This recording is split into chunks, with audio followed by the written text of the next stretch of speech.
Kitts and Nevis. Mr. Dinah Richards, Permanent Secretary of Economic Development and Investment. Mr. Kevin Atherton, over on my left, and representing the Ministry of International Trade, Industry, Commerce, and Consumer Affairs is Mr. Quealy, Paul Quealy.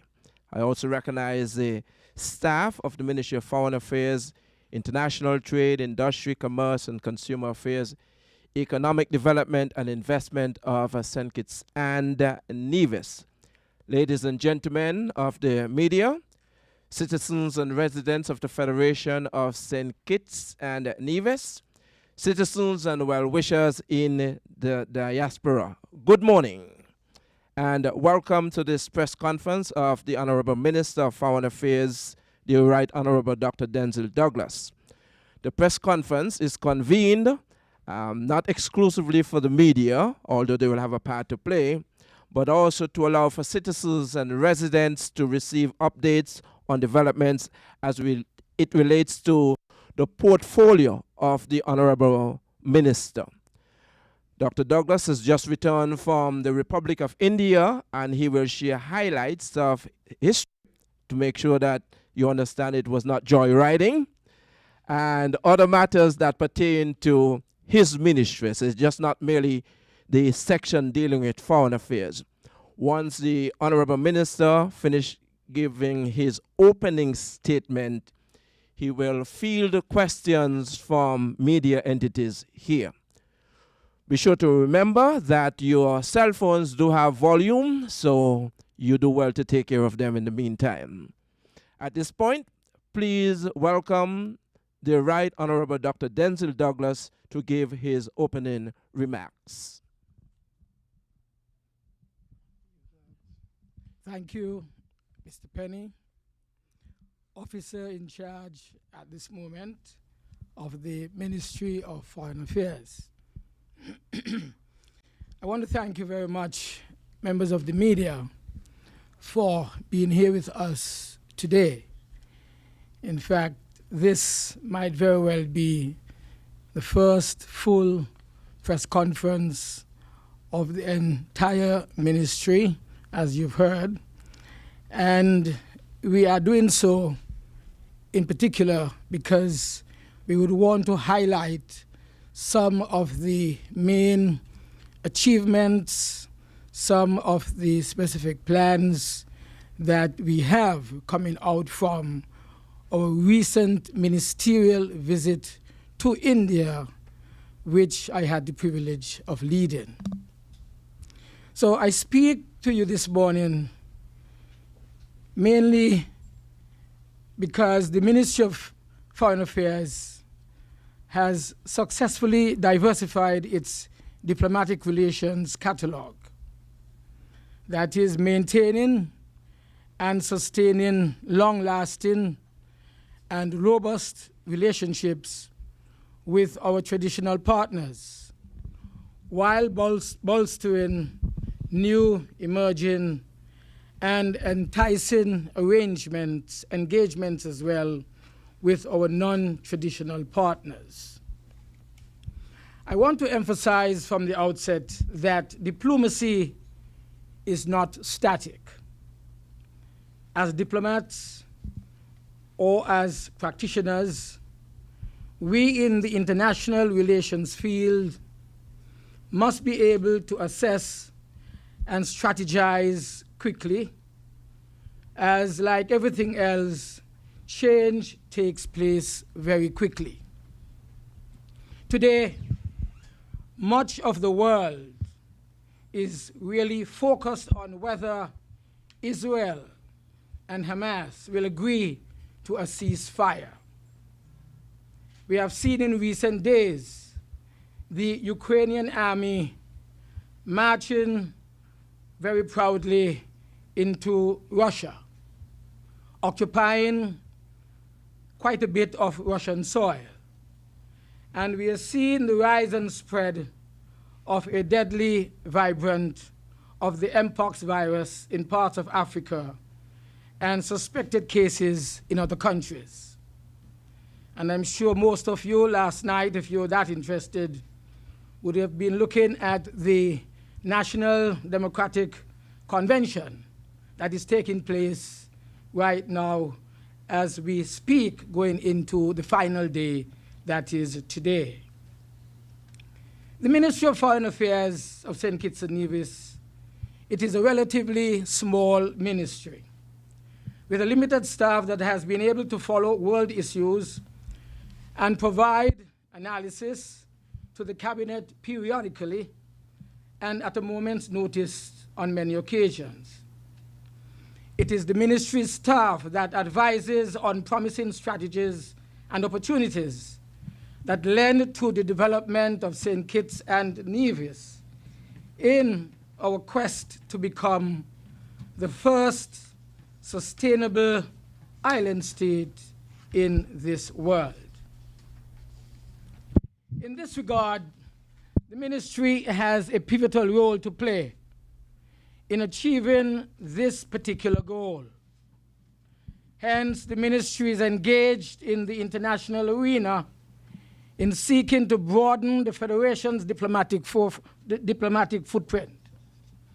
You have heard this administration say time and time again that we want to secure embassies in the Republic of Ireland and in the Kingdom of Saudi Arabia.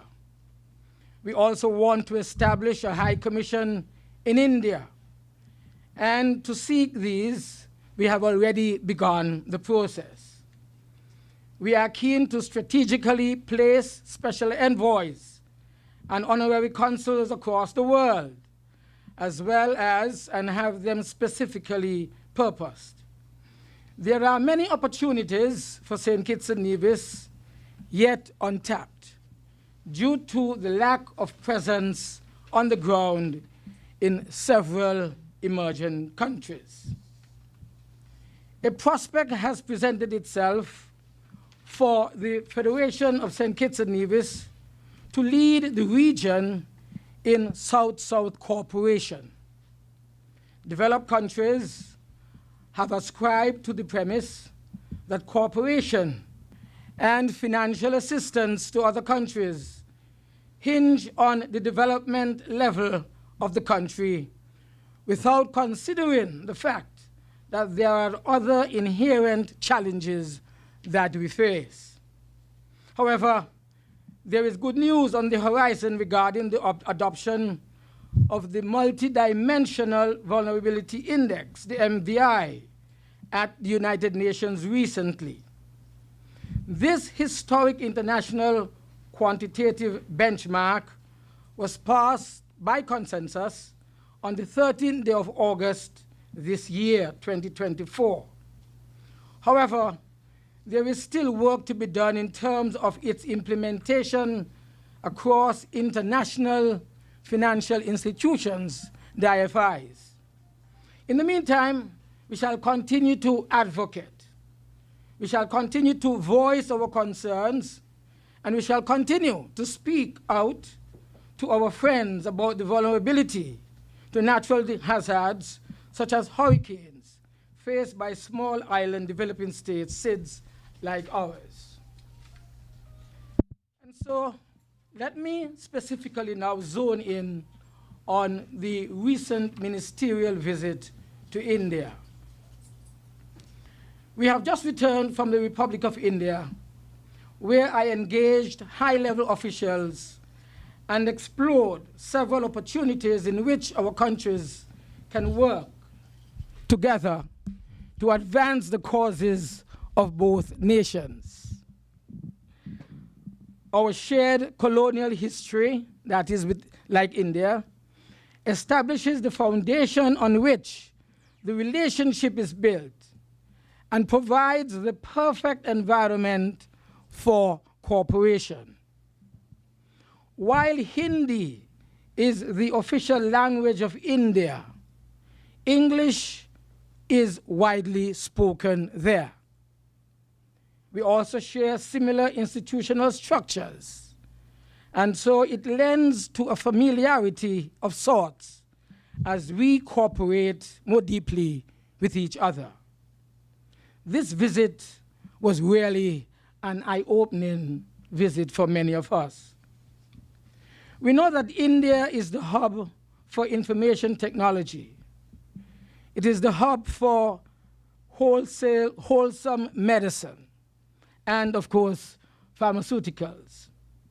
However, tourism, agriculture, renewable energy, and shipbuilding are growing sectors in which St. Kitts and Nevis can, of course, benefit. These are just some of the outcomes from our discussions with our Indian counterparts that I will now outline specifically. 1, India has a diverse tourism product, and we are seeking to establish an investment establishing a high-end hotel in St. Kitts and Nevis from a popular hotel chain in India. We want to bring an international brand of India here in St. Kitts and Nevis, specifically catering to high net worth travelers from India. This will increase the number of rooms that we have here in St. Kitts and Nevis and provide training opportunities for hotel staff. But more than training opportunities, it will provide hundreds, if not thousands, of jobs for our people, and thus ensure that the economic spin-off which this ministry and government want to achieve will eventually be in our sights. 2, India is a global leader in information technology.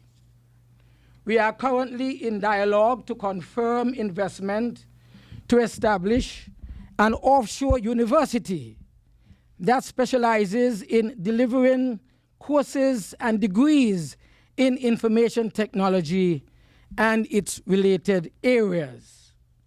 We believe, just as we had planned some 10 years ago, that we can provide students trained in the basic sciences to enter MIT in the United States of America, just as our medical students here are entering medical universities and hospitals around the world from the medical universities that we have here in St. Kitts and Nevis.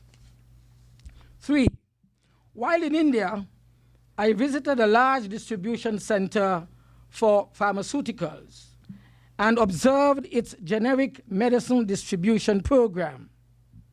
Pharmaceutical drug prices vary, and some prescriptions are quite exorbitant. In the interest of the patient, we want to see less costly options for pharmaceuticals for the region.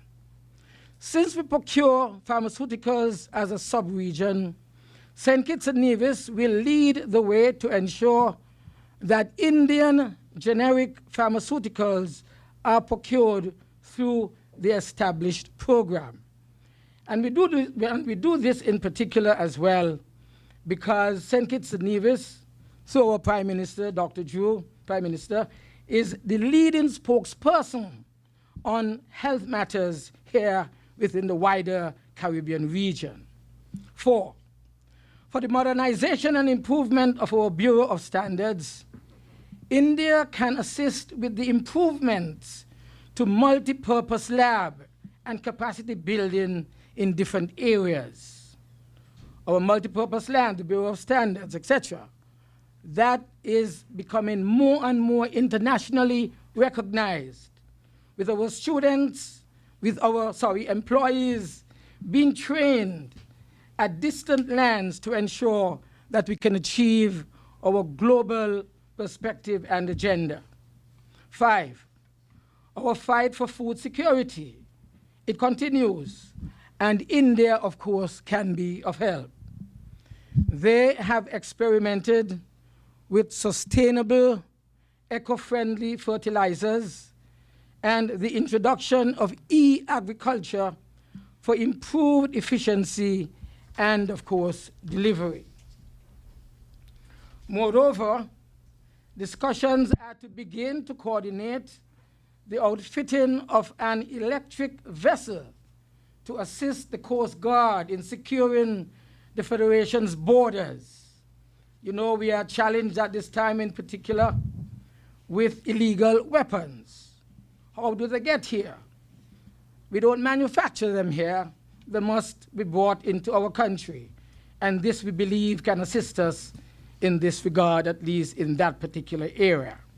7, I was able to sign the Memorandum of Understanding on cooperation in the field of sharing successful digital solutions implemented at population scale for digital transformation. In accordance with this MOU, it will facilitate the establishment of a digital payment system for St. Kitts and Nevis to utilize. Currently, 1.6 billion transactions take place every year in India through this system.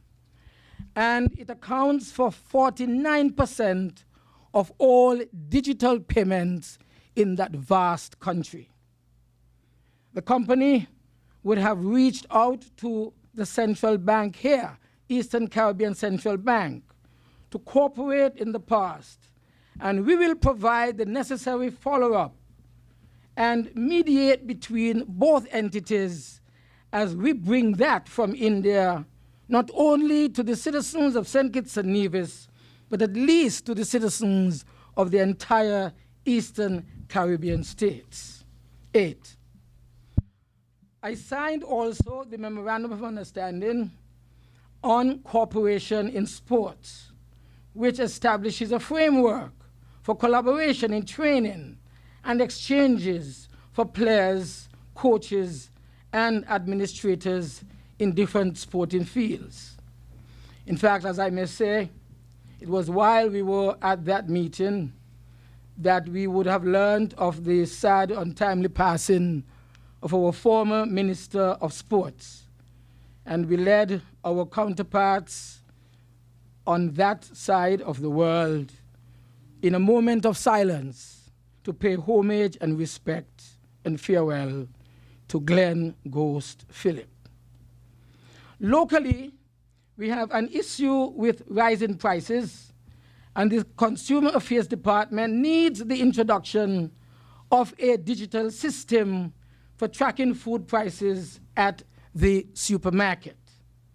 This ensures that there is no price gouging. And I am sure Mr. Quealy here with us from the Consumer Affairs Division would be very pleased to hear of this. This will assist us in ensuring that there is no price gouging. Almost finally, I want to say something about the training opportunities. The Federation of St. Kitts and Nevis receives a plethora of capacity building opportunities, for the most part for civil servants. Different countries offer specializations in different areas of training. I previously spoke about some from India and Japan, two countries that offer in public health and education, particularly for mathematics teachers. From Singapore, training is available in public health, in water management, in finance, and public administration. And from the Republic of China, Taiwan, smart healthcare and climate change. There are many others, and these are just a limited list. This is just a limited list. But we also want to touch on scholarships before I end. Finally, allow me to congratulate the students that have been accepted this year for government scholarships. For the Republic of China, Taiwan, there is a total of 16 students who have been accepted to pursue various degrees. Further, the Organization of American States has accepted 2 of our students. And the Kingdom of Morocco has accepted all 9 students to pursue degrees. Only 9. I was there a few months ago, and we secured 30 scholarships. Why only 9 is what I ask us today. A total of 10 students have been accepted by the Republic of Cuba to pursue various degrees and medical specializations. Before I complete my statement, allow me, of course, to express a word of gratitude to the Permanent Secretary, Ms. Kebas, and staff of the Ministry of Foreign Affairs, who render due care and attention to the work mandated by the federal government, often outside of the established working hours. I want to thank you. I want to say thanks to our diplomats and our local staff at the embassies, at the high commissions, to our missions and consulates who work tirelessly to ensure that St. Kitts and Nevis continues to comply with international norms and standards, thus presenting us as a reliable partner on the world stage. And of course, I thank those who are of the Ministry, Trade, and International Trade and Industry and Commerce and Consumer Affairs, and also those of the Ministry of Economic Development and Investment, all of whom are represented here this morning. I would say that on the visit to India, we did have Mr. Atherton on my left here, who is one of our researchers and advisors in the Ministry of International Trade. I also had Mr. Henry, who is not here. He's absent because he's ill. It was a long journey. Some of us have to be all strong. And, and also we had the benefit of two members of our team. One is our attaché at the High Commission in the United Kingdom in London, and one who was recently appointed as our special economic envoy in the area of Asia, Mr. Mishra, who, as I said, joined us as well as part of the delegation. I want to stop here and rest my voice and give others the opportunity to answer some of your questions. But before I do so, I want to recognize in our presence the distinguished Deputy Prime Minister, the Honorable Dr. Jeffrey Hanley, who is also the representative for constituency number 1. I dare not call out his portfolios because it will take 5 minutes. And so I turn over the mic now to the members of the press. Thank you. Thank you, Honorable Minister, for your insightful opening remarks touching on scholarships and matters pertaining to health, investments, the opportunities that we have, and the training that's available, IT, and border security.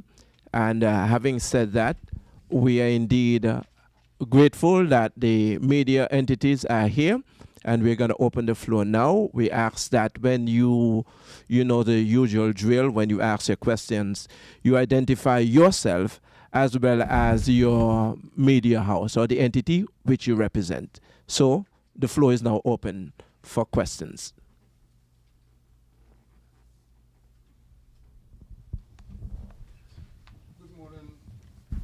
Minister Dr. Douglas and other members of the head table.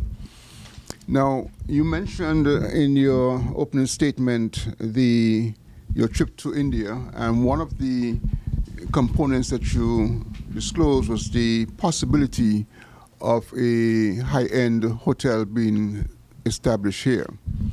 Now, we in St. Kitts and Nevis, especially in St. Kitts, have had a history of mixed hotel development in terms of some of them are very successful and others have yet to be off the ground.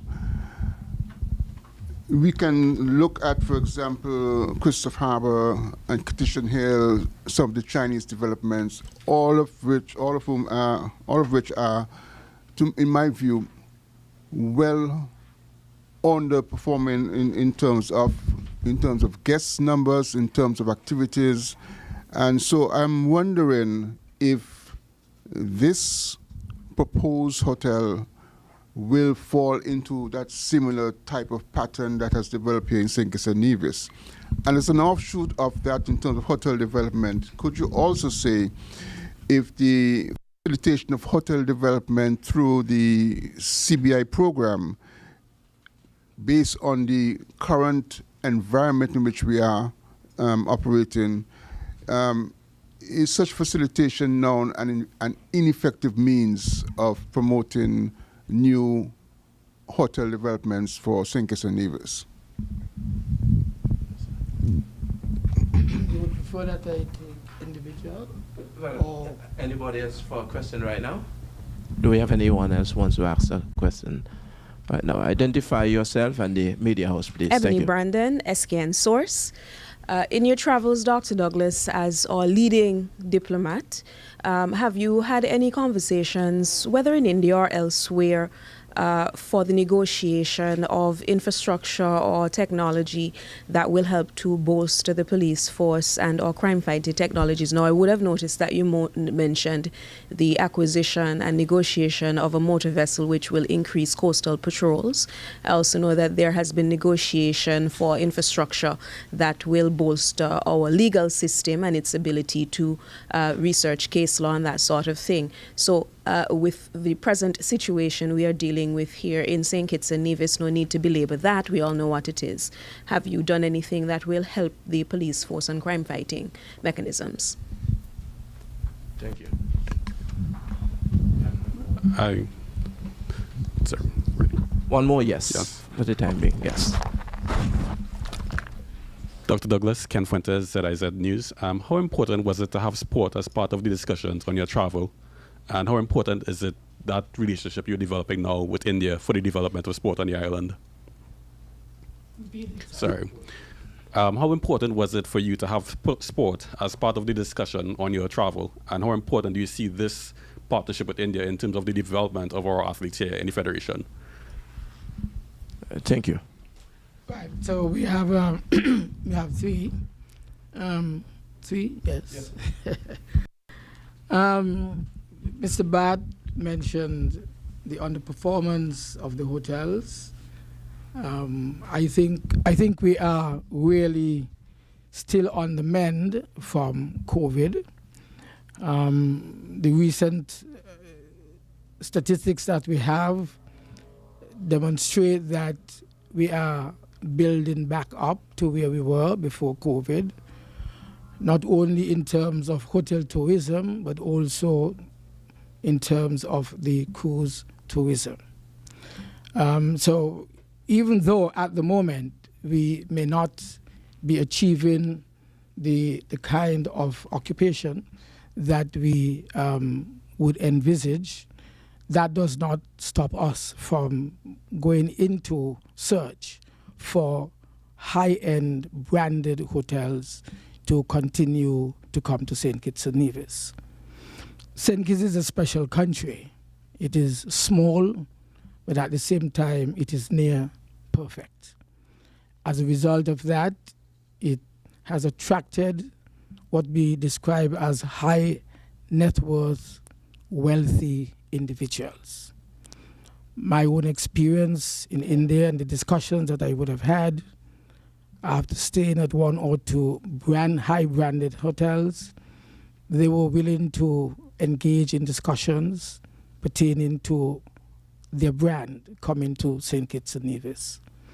And it is a brand that, as I said, attracts very high net worth individuals, spa, villa, and a main hotel as well. They're looking for about 300 to 400 acres of land, and we are in search of this in both St. Kitts and Nevis and in both the Bastia area, the Southeast Peninsula area, and of course, the northwestern part of the island, which is called, the best part, which is called Capistair, and which we have, of course, as you know, the Whitegate development lands. So we are looking, and very quickly, we would be able to ask them to visit and look at the various sites that we have. They're looking for beach sites in particular, and we have some beautiful beach sites here in St. Kitts and Nevis. So we will continue to do that. Of course, the initiatives of the government to bring in more tourists, that's what we are pursuing. Airlift, of course, has been one of the challenges, and you would recognize that in recent times, the Minister of Tourism, the distinguished Minister of Tourism, has been working tremendously hard to bring new airlift, new flights to St. Kitts and Nevis. JetBlue is one of those that came in after COVID, and we have two others which at the moment are beginning to resurface and establish themselves. We are hoping that with this brand, then we would have also increased airlift, and there's no question as to whether this hotel and others would be fully occupied. I want to also emphasize that, and I tie in this question back with the one I just had pertaining to the CBI. The CBI, of course, has been the driver for our tourism development over the years. We took a deliberate decision back in 2004 to close the sugar industry and to replace it with a services economy led in particular by hotel, information, technology, international finances, etc. We have done well with the CBI to achieve this. It has brought in the Park Hyatt, it brought in the Marriott, and I'm sure there are several other developments on Nevis, villa types of developments, which also are as a result of the CBI. At the moment, however, the CBI is under review.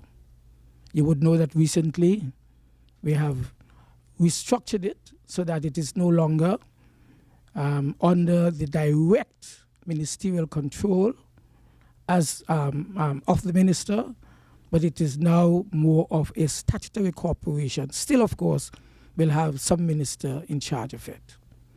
But this is to ensure that although over the last maybe few months, maybe a year, we have seen a dip in the proceeds, which is reflected, of course, in our revenue from the CBI, we are certain that the CBI will rise again.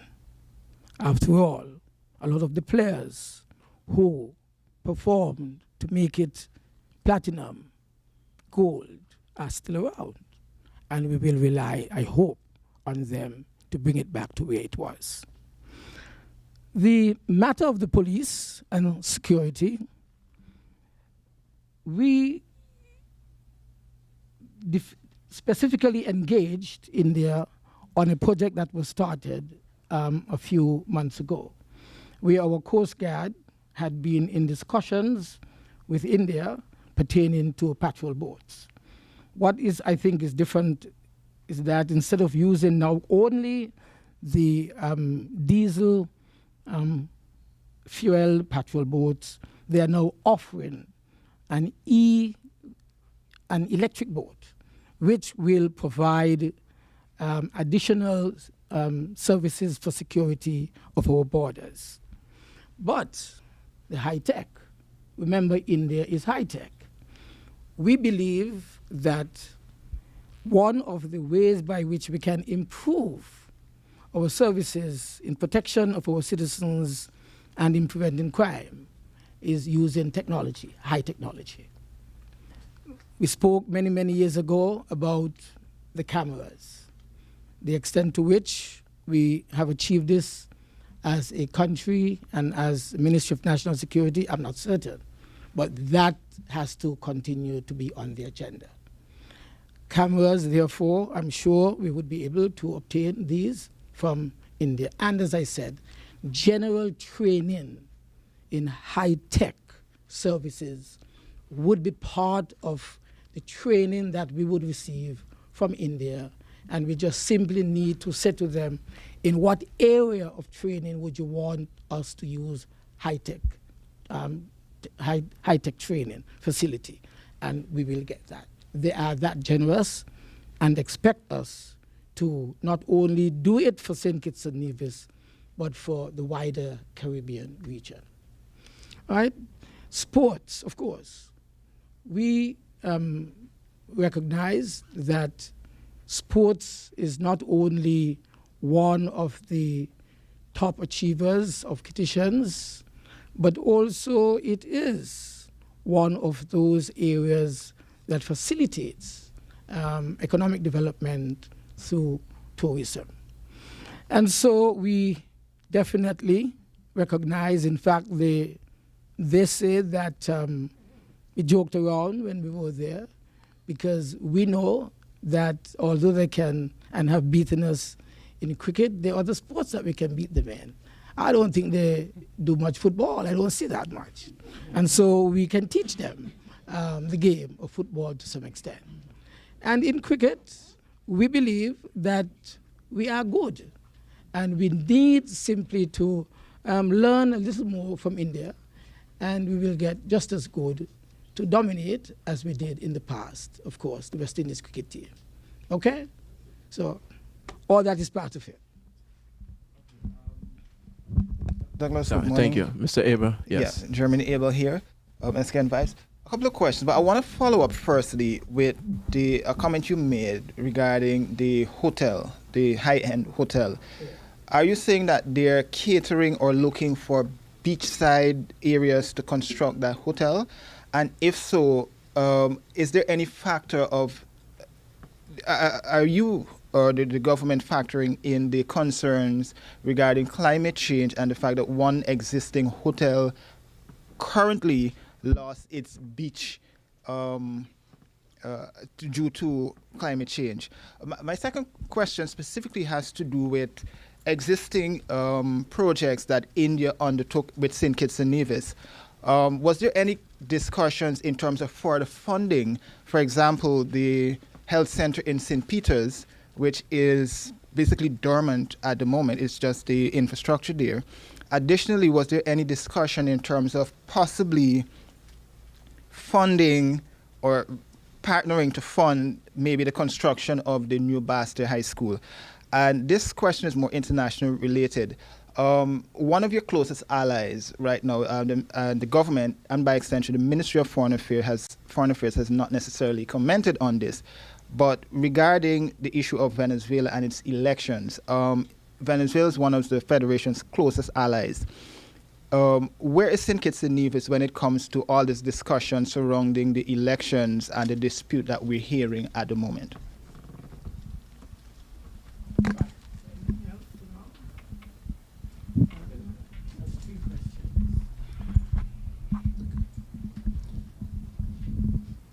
Dr. Douglas, well, first of all, I think I may not have identified myself as Glenn Barth from SKN Newsline. You did mention in your introduction as well something about St. Kitts and Nevis in a good position to lead in South-South cooperation. Could you explain what you mean and what shape and form is it likely to take?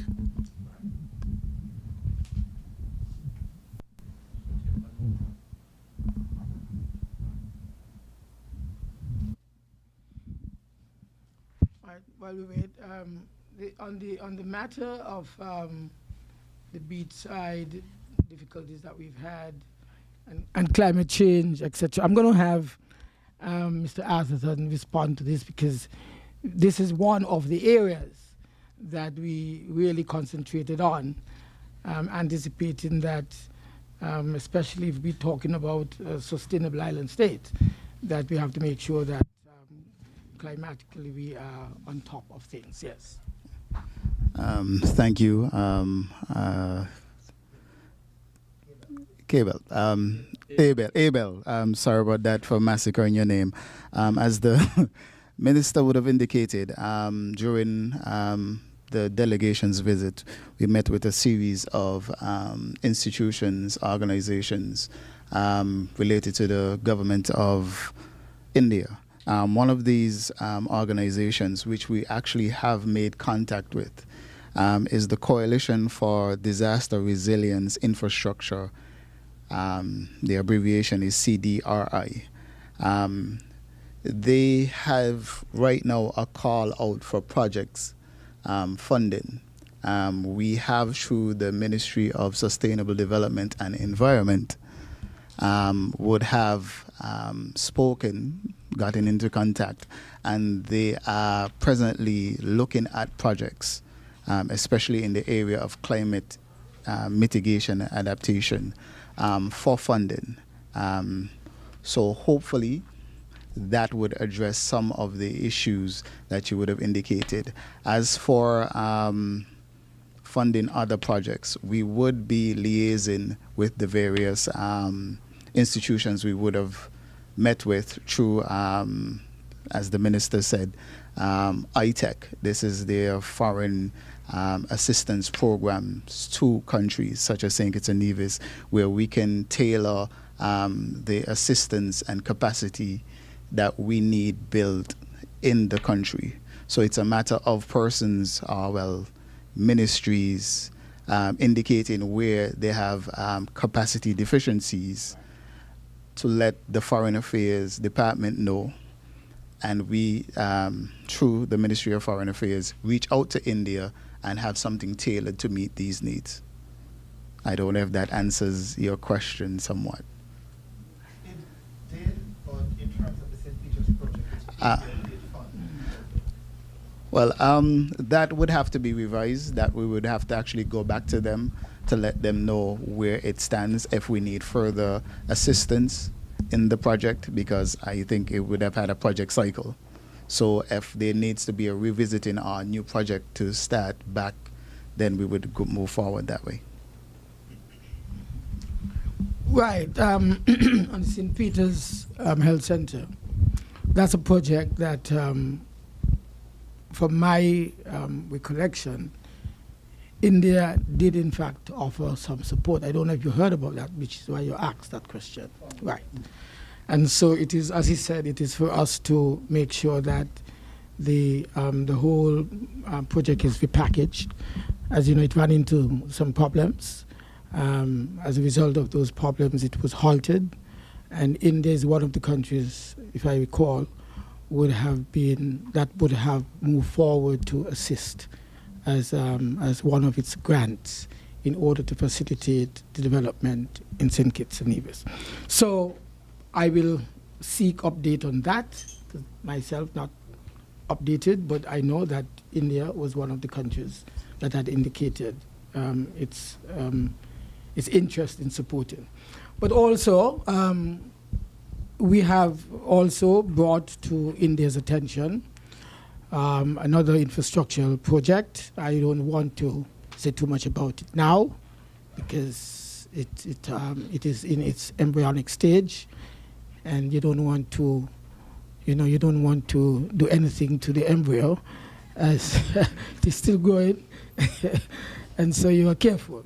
And so, but you will hear more about it as time comes. But there is an infrastructural project that was specifically discussed, and we will have some more discussions on that later on.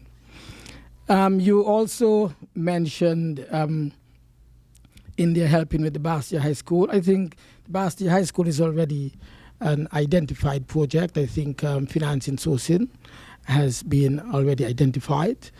If the deputy, who is the Minister of Education, was not a guest here, I would have engaged him, but I won't. Just to say that it is a project, the funding has been identified, and we are moving forward on that. The Venezuela elections, the situation, of course, is being dealt with at a high diplomatic level. In fact, I was one of those who, on receiving the initial report that there was a victory for the current president, did congratulate him as the Minister of Foreign Affairs. But of course, it seems as though there are questions that have been raised afterwards. And we are engaged at the highest level with our colleagues, both at the Organization of American States, although Venezuela is no longer a member of the Organization of American States, because back, I think, in 2019, they withdrew from being a member. But the OAS and our representative there, Ambassador Henry Martin, and the alternate ambassador there, who is permanent representative, I should say, who is Abdullah Skerrit, both of them are working on that particular matter with our Caribbean and other colleagues from the Americas. So CARICOM also is engaged. The OECS was engaged as well, and at the moment a number of positions had been put forward. A number of them have not been supported by the bodies, neither the hemispheric nor the international body at UN. And so the matter still remains in limbo. I think the president, if I'm not mistaken, has already asked the constitutional body, that judicial body that is, that sees into election practices. That body, I believe, has already been triggered to look at the situation. And so St. Kitts and Nevis awaits the decision that will take. So we are all hoping that the country will settle down. We abhor, of course, any form of violence that has been perpetrated as a result of the uncertainty in the country. And we join our counterparts and ask that there be peace and calm in Venezuela at this time. You're right, Venezuela is a very strong ally of St. Kitts and Nevis. We respect that friendship, and we would hope at the end of the day that whatever is the outcome of the decisions at the various levels of intervention, that it would redound to a consolidation of the democratic process and the advancement of the lives of the people of Venezuela. South-South cooperation, right. I'm glad you asked that. St. Kitts and Nevis is the smallest independent country. And it has been doing business with the largest undeveloped country with a potential to become first world in the next few years. That's India. Population-wise and land mass size. We are at almost two different ends.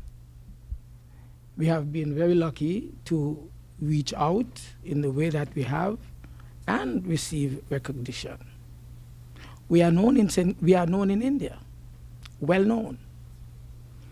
And so it is for us to use that visit that we had to consolidate the relationship that we have with India and the relationship with India and the rest of the Caribbean and possibly the Americas. You see, India at the moment is a member of G20.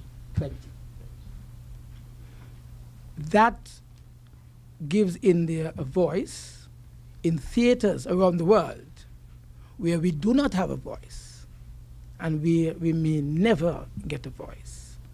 But if India's voice is there and we are closely related and working with India, and India understands the challenges that we face as a small country, then we will get to where we want to get, even though we are not present.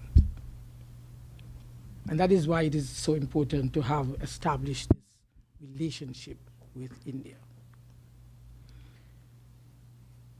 India, as I mentioned in the introduction, is pursuing serious development in areas that we have seen to be critical for our development as well. Pharmaceuticals, for example. We in the Caribbean region, especially here in the OECS, have a common regional plan to access pharmaceuticals, drugs, medicine for our people. I don't know how many people or how many leaders know the enormity of the mass production of all kinds of drugs that India is involved in. That's why we took time to visit one of their warehouses to look at the systems to make sure that everything is electronically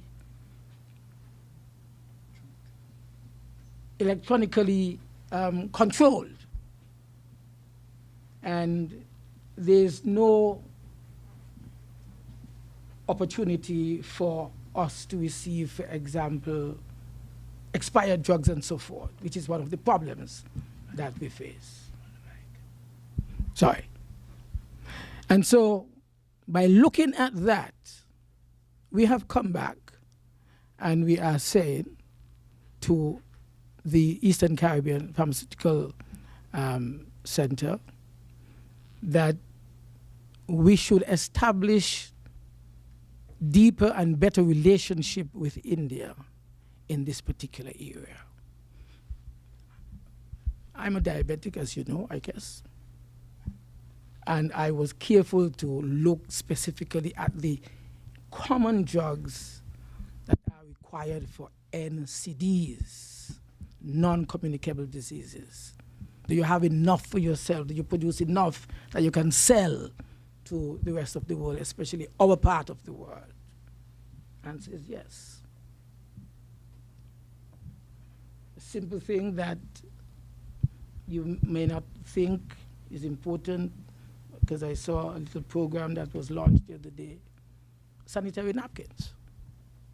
I mean, all that is where we went to make sure that there is an abundance of supply, cheap supply, so that our people with pride can maintain proper hygiene and so forth. So I think by doing this, we can become, we can become, of course, an advocate for India in this part of the South. And India in the same South, but around the world, another part of the world, we can push cooperation in this regard. And that's what we intend to do. Again, the payment system. I was surprised. One of the ladies who was in the discussions with us, she said, I've been to St. Kitts. She spoke about going to the Catholic Church. She went there late by a taxi driver. All those details. So they know St. Kitts. And they want to do business with St. Kitts and Nevis. So it's not just the Indians who we see at Port Zante, but the people of India know of us and want to do business with us, as they themselves want to strengthen the relationship, the South-South relationship that is becoming so critical for states like ours, which are poor and struggling. Let me just add a little extra on the pharmaceutical aspect. I know we keep hearing the word generic being thrown around, but I don't want that to be the sticking point, as India is working under the waiver agreement under WTO. This is trade related, which allowed them coming out of COVID to manufacture generic versions of certain drugs. So these drugs are actually, they meet WHO standards, ISO and other HACCPs and other manufacturing standards. So they're not just manufactured willy-nilly. They are meeting standards international. So when we hear generic, it's not generic just made. They are meeting standards to manufacture them. And one of the things that they also showed was, as the minister indicated, their real-time tracking of inventory. They showed us down to the serial number, batch number, everything that is needed to track for expired medication in any way, shape, or form was there. And also medical, we had things for asthma. Those things also are being manufactured. So this is a Indian initiative by the president. I think it's a pharmacy on every corner. I can't give the Indian name of it, I will butcher it, so I'm not going to try. But this is actually an initiative in India to allow for persons to have access to pharmaceutical grade goods. Now, as Minister of Investment, early in the administration, the idea of what is it called, aquaculture, and also the development of the blue economy in terms of fisheries and byproducts coming out of the fisheries industries. Has your ministry paid any attention to this component in terms of trying to attract either investors or the required resources and research needed to get these industries off the ground? Because in the Caribbean, generally, there is not enough information as what's happening in our oceans. We have it as a large square mile component of our country, but yet we don't know very much about what is really under there, how much fisheries, what other kinds of resources do we have, and what are the challenges that we could face. So any idea as to research capabilities being brought into the country to assist with this kind of problem? You want to know exactly what we saw. Okay, thank you, Mr. Bat, for that question. I'm going to have to do both the trade part and the visit. As you spoke to fisheries and fisheries-related matters. Presently, St. Kitts and Nevis is going through the adaptation of the Fisheries Subsidies Agreement that looks at subsidies globally towards fishing, both illegal and legal fishing, to try to curb that. Some of the components in the agreement also looks at stockpiling, basically fish stocks. Hopefully, there is also the regional organization. I am seeing the acronym, but I cannot say it right now. It's the Marine Resource. It's located, I think, in Belize or Suriname. They are presently working with CARICOM to do projects in line of seeing what is going on with the fish stocks and where they're located. As for India, we would have met with I don't want to get their name wrong, the Energy and Research Institute, TERI. We actually paid a visit to their facilities where we got to visit some of their labs. They engage in a lot of research in both agriculture, aqua, that a wide field. I think they wanted us to stay there for the day, but we had other things. But they showed they do nanofertilizers, stuff like crop, for literally crop tracking, e-soil, e-agriculture, like various services. I wish I had walked with their pamphlet to rattle off what they offer. But these, one of the things that they also spoke was the SDG, life on the water and life on land, because they look at production spillage costs to the soil that goes into the water table, as we know.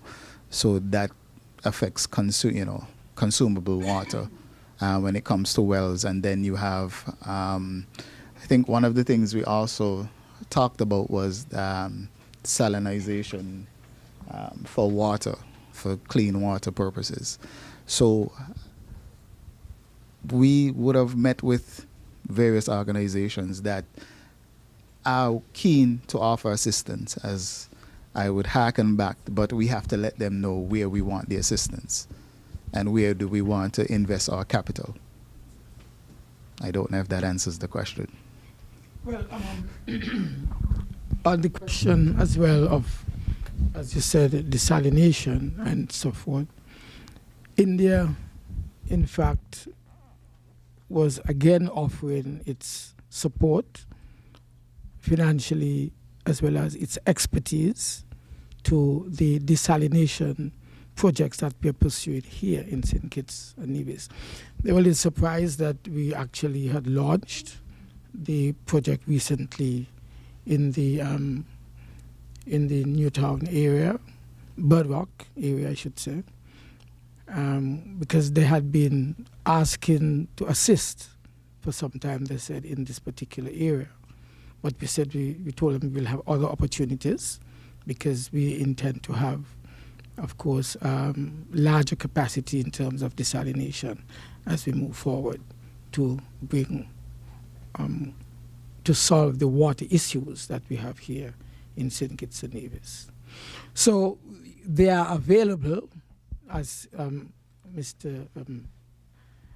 Atherton said, to assist us in getting the scientific background, to get the training, to develop the necessary skills, because they have facilities which are doing that for India at this particular time.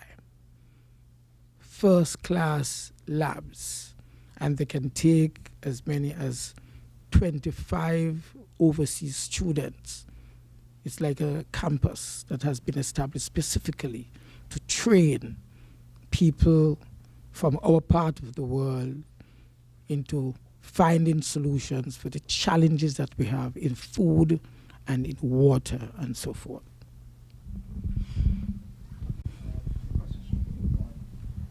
In terms of all of that you've mentioned, the MOUs, the agreements that have been signed between yourself and India, in the short term, what realistically will we be seeing in terms of the benefits? I know all of these are really good, but in the short term, the immediacy, what will we be seeing rolled out over maybe the next month, a year, 2 years, or so forth?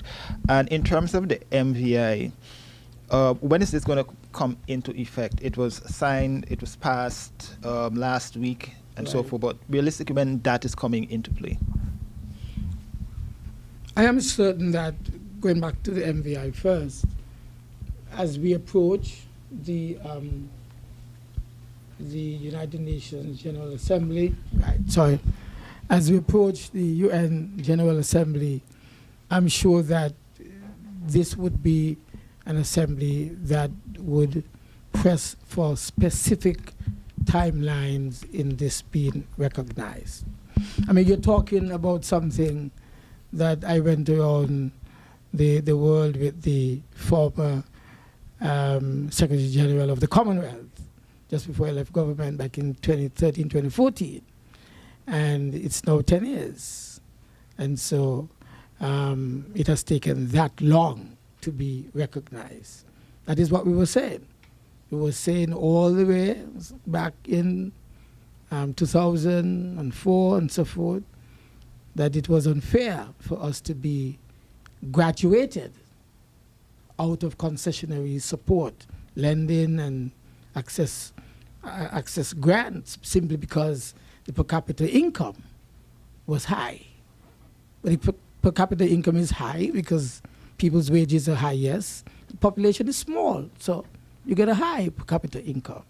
But that does not mean that our countries are not in need, especially after a disaster.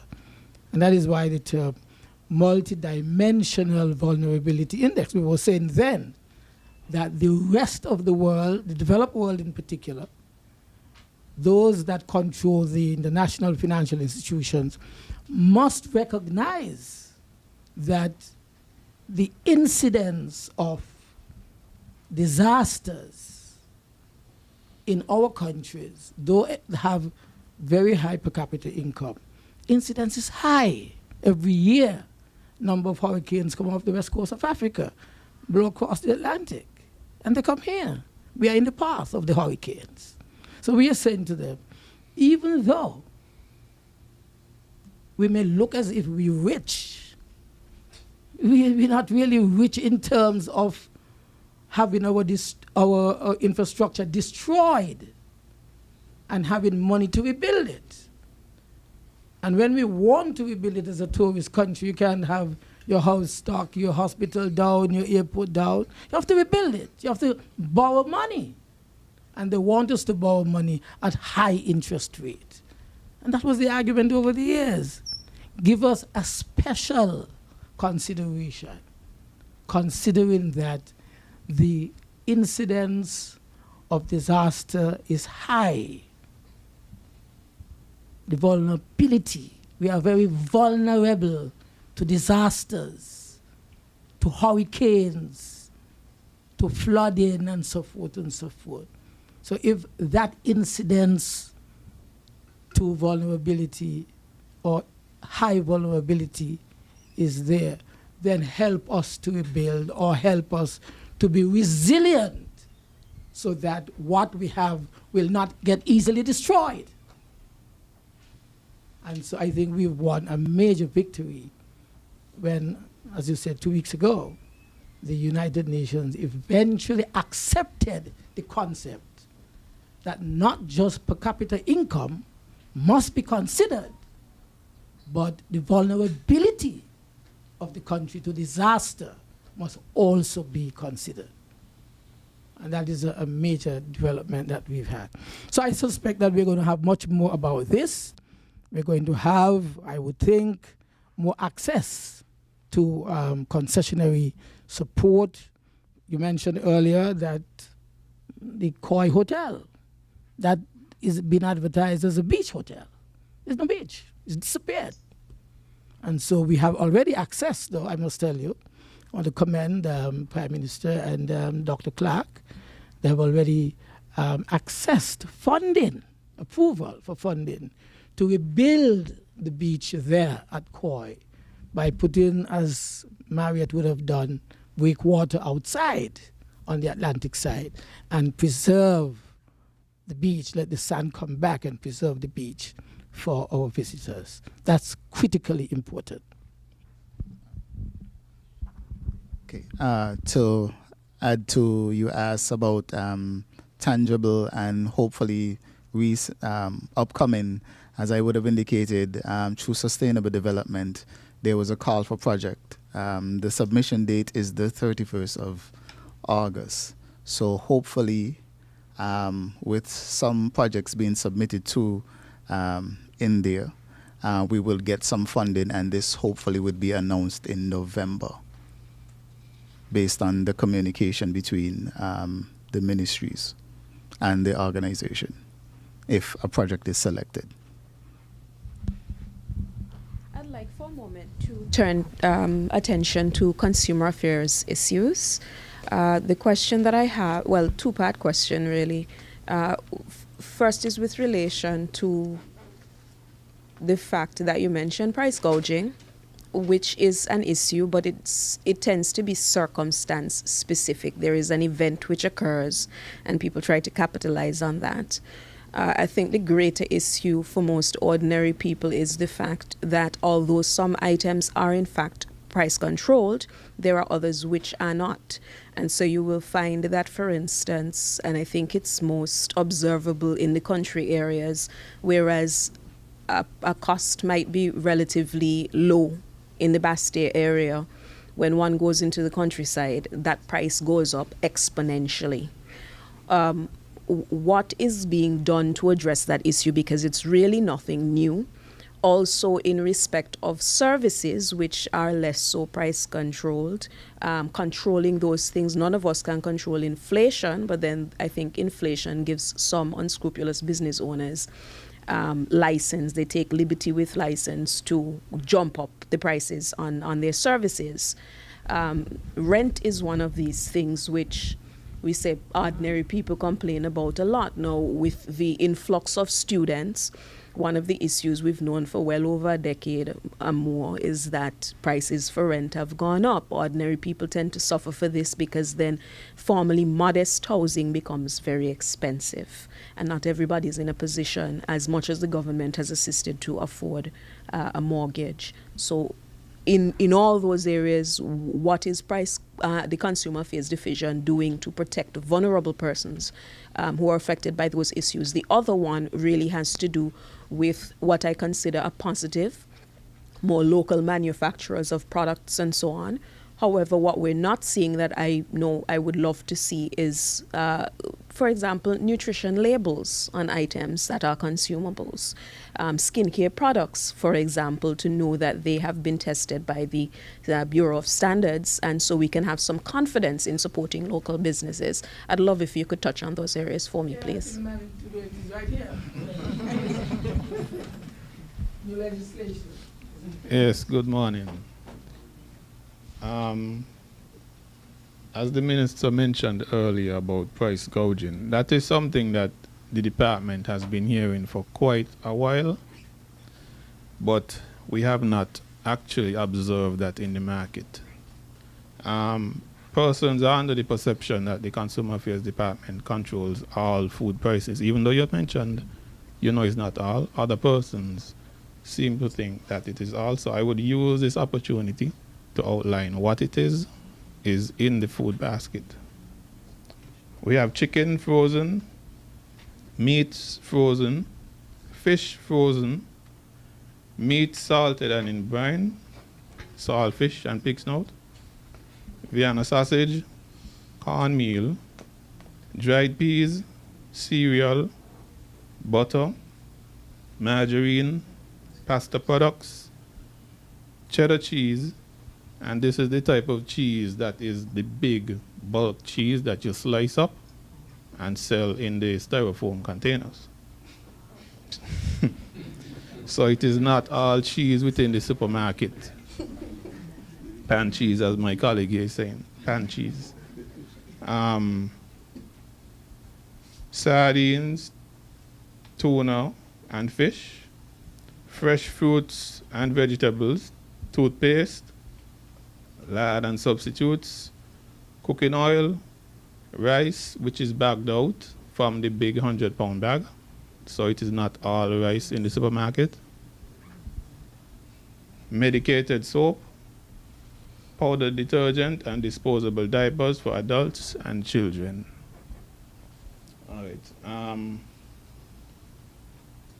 In terms of services, before I move on to that, the markup for these items is 20% for dry goods, 25% for frozen goods. When these items land at the port, once the landed cost is derived, they apply these markups to these items. When they go into the rural areas now, after they purchase these items from the wholesaler, they are allowed to apply the same markup percentage to these items. So that is why you're going to see a difference in price in the Bastia area as opposed to the rural areas. And they also have to account for transportation cost. So all of these things go into the end price. And my advice would be, if you think you can get it cheaper in the Bastia area, well, purchase it there and take it to your residents in the rural area. I'm not trying to stop persons from purchasing at their local shops, but you have to do what is best for your pocket. Right? In terms of services, it's kind of difficult to try and say you're going to try and control someone's price for their services. The only thing that can control the price is the market. And if you can get that service done elsewhere, cheaper, you should venture over there as well. But in discussions with the minister, we have discussed competition policy. We've also discussed price gouging legislation. But price gouging legislation would be limited to items, essential items only. You cannot regulate the prices of everything in the market.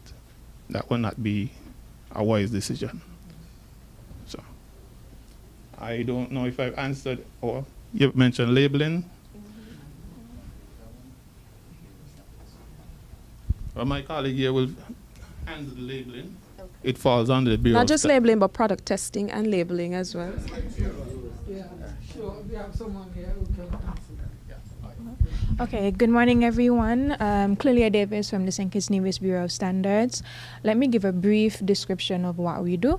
Currently, we are internationally accredited by the ISO 17025 in our air quality testing labs, and we are now in the process of doing that for microbiology and chemistry. We have synergies with the University of South Alabama as it relates to fish toxin detection, specifically ciguatera. I was fortunate to go on that for 1 month, and once everything works well and we get all of the consumables, the infrastructure that we will definitely need to do the entire process, then that will be an added part of our research and development wing that we are collaboratively getting on the ground. Secondly, we also have the radiation wing that is also being established. And as it relates to food services, specifically for the agro-processors, in order to be able to do their nutritional facts, we just recently commissioned our HPLC, which stands for High Performance Liquid Chromatography, which is one of the high-tech instrumentation that allows us to do the nutritional facts analysis and food testing. That is one of many things that we are procuring. And so to hear the Honorable Minister mention that India now is generous enough to consider all of these instrumentation along with the training, along with the infrastructure, because it cannot happen in silo. We at the Bureau are very very happy to hear about that. So we look for more collaboration as it relates to that, and we are very proactive and forward thinking as it relates to making sure that we have the infrastructure and the necessary accreditation internationally, I must state, so that we are prepared and that the general public has that confidence in us to make sure that we are doing what we need to do as it relates to our mandate. So I hope that answers your question. All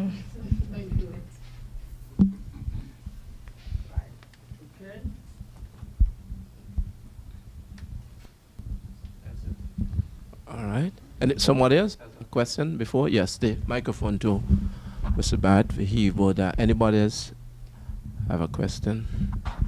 Now, the industrial site.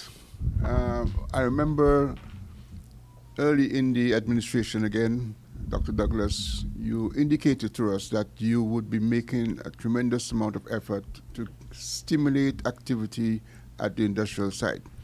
Now, traditionally, a lot of those factories were bought here under the Caribbean Basin Initiative program of the United States. Global economic influences have changed that. A lot of companies are now investing in China. What is the focus now of your ministry in regards to reactivating the industrial site, perhaps with a new focus? You mentioned here in your statement with regards to your visit to India a number of high-tech possible solutions. Where is the priority now? Right. The priority, of course, is the same. In fact, while you were speaking, and before that, actually, I did scribble on my notes here, textiles. Because while I was in India, I signed a memorandum of understanding for textiles. I had some discussions with a company. I think they might be from, not certain, they were not from Delhi. He had heard that I was coming, and there was someone whom I knew back in Dubai. And when I was in opposition, I met that person, and he was an unofficial advisor to me, so he was able to bring that gentleman to Delhi with him to meet with me, and so we had some discussions. I actually signed a memorandum of understanding. I have not mentioned it officially because it needs to be looked at. So there's a provisional signature that has been attached, has to be looked at by the government, the legal department, but it is to have a major textile factory here.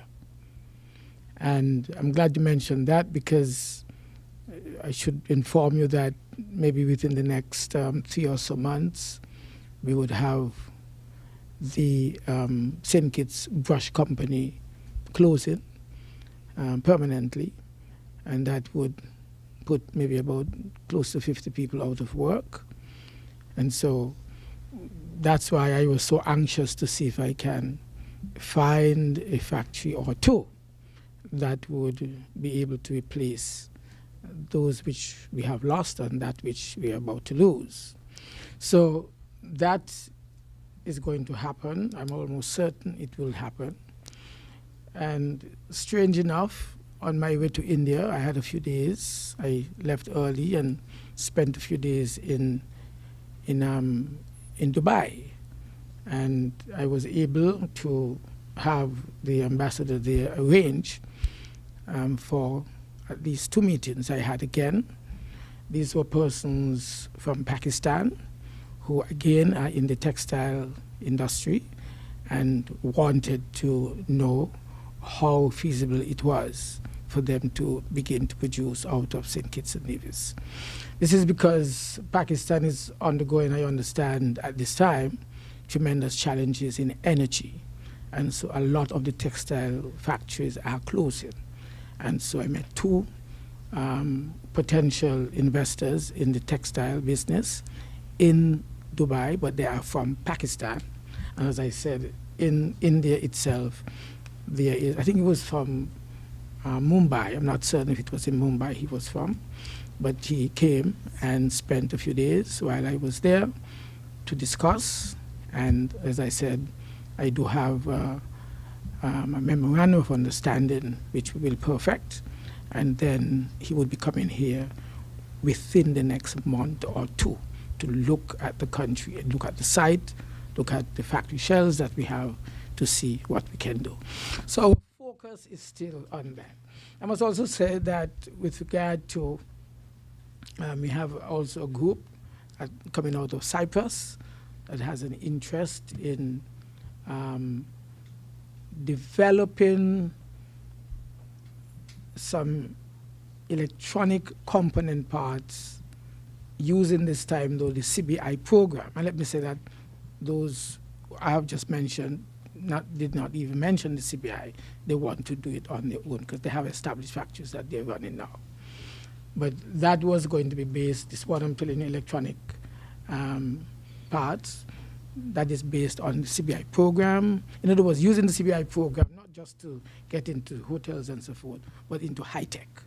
And so that is one of the new thrusts that we are going to move into, having restructured the CBI program and knowing that the manufacturing sector, that is the factories, are now moving away from what they were to what we would want them to be in terms of our future development as a country. So we haven't forgotten the manufacturing sector at all. In fact, we are very concerned, as I said, because of the pending closure of the brush company. We must find replacement almost now. Thank you. Thank you, Minister. I believe that's it. Anyone else wants to ask a final question? If not, okay, I see no hands.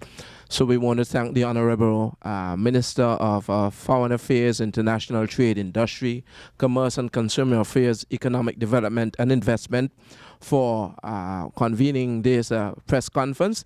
It's a reminder that we are working feverishly with each other to advance the work of the government of St. Kitts and Nevis on behalf of the people of St. Kitts and Nevis. And in particular, the foreign affairs aspect, we are very much involved in advancing the country's agenda.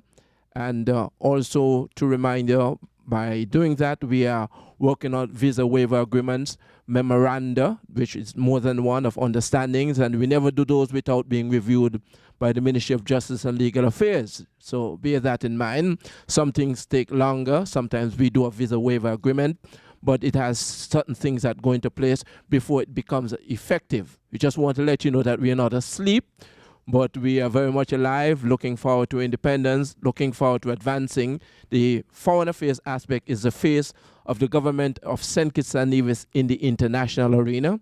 And so we also help to advance scholarships, look after our students overseas, establish missions wherever possible, and establishing a mission takes a lot of money. In fact, running foreign affairs takes a lot of money. And sometimes people may ask what we do at foreign affairs. Well, we stay awake because we run 24 hours, 7 days a week. You can be called at any time. Someone is stuck somewhere. And we work with Ministry of Trade and the other aspects, Justice and Legal Affairs, National Security, and all that stuff. So we're not sleeping. We're actually working with the Ministry of Education, Minister. So let me thank all of you for coming. We thank you for coming, and we had a fruitful time with the dissemination of information. And we thank the Minister and for all of you, and may you have a wonderful day. Thank you very much.